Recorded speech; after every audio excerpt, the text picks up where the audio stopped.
economic advisory boards. At least 8 members of the President's Manufacturing Council resigned before the President made that decision, and the moves were made after the President yesterday seemed to defend white supremacists and neo-Nazis who protested in Virginia over the weekend. The President also tweeted out condolences to the family of Heather Heyer, who was remembered today at a memorial in Charlottesville. The 32-year-old woman killed as a man drove his car into a group of counter-protesters on Saturday.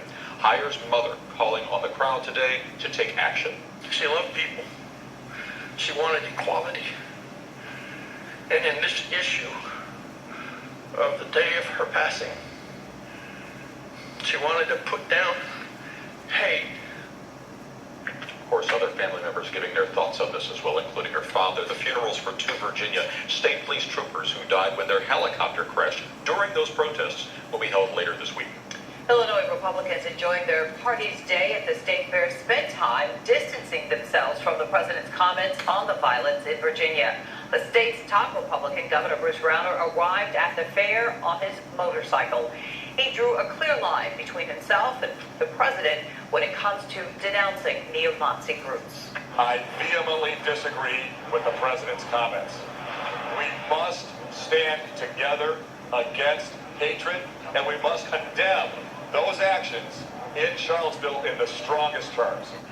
Well, state GOP Chairman Tim Schneider hosted a breakfast at the fair, and he stopped short of criticizing the president's remarks, but called the Charlottesville violence disgusting. And now new at 5, amid the recent incidents of racial unrest, children who attend a Chicago church that was defaced with racist graffiti want to meet now with the man who pleaded guilty to that crime. The children of Lincoln United Methodist Church would also like to speak with another man who's accused in a separate hate crime. Eyewitness News reporter Sarah Schulte here now with the story. Well, and the children want the men who committed hate crimes to know that immigrants are not a threat. The kids believe if the people motivated by evil ideology would get to know them, they would no longer feel hatred. Oh, hey, stop it! Immigrants are welcome here! These Pilsen kids are marching to the home of Robert Samar, a 60-year-old Chicago resident who was in prison for defacing Pilsen's Lincoln United Methodist Church with racist graffiti last year. A swastika, KKK, Rape and Kill Mexico, and Trump rules were all scrawled on the front doors. In the aftermath of Charlottesville, church members say it's time to change the narrative and let go of the hate.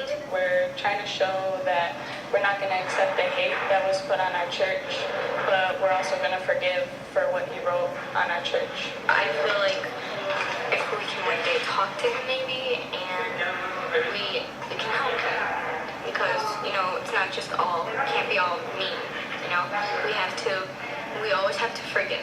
The children of the church not only prayed for forgiveness, they also wrote letters to Samar and Stuart Wright, a man who committed a hate crime in a synagogue after attending a Bible study at Lincoln United Methodist. We're trying to get them to understand who we are, that we're no threat to them, and we want them to understand that we will not be threatened by them either. Pastor Emma Lozano says in light of what happened to her church and the events in Virginia, she says it's time to build a national moral movement. She's teaching her youngest church members that forgiveness is important, and so is the fight against hatred and racism. For us to forgive, that means we need to be able to get justice.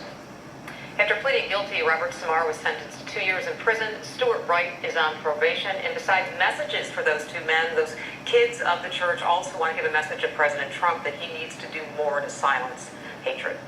Powerful.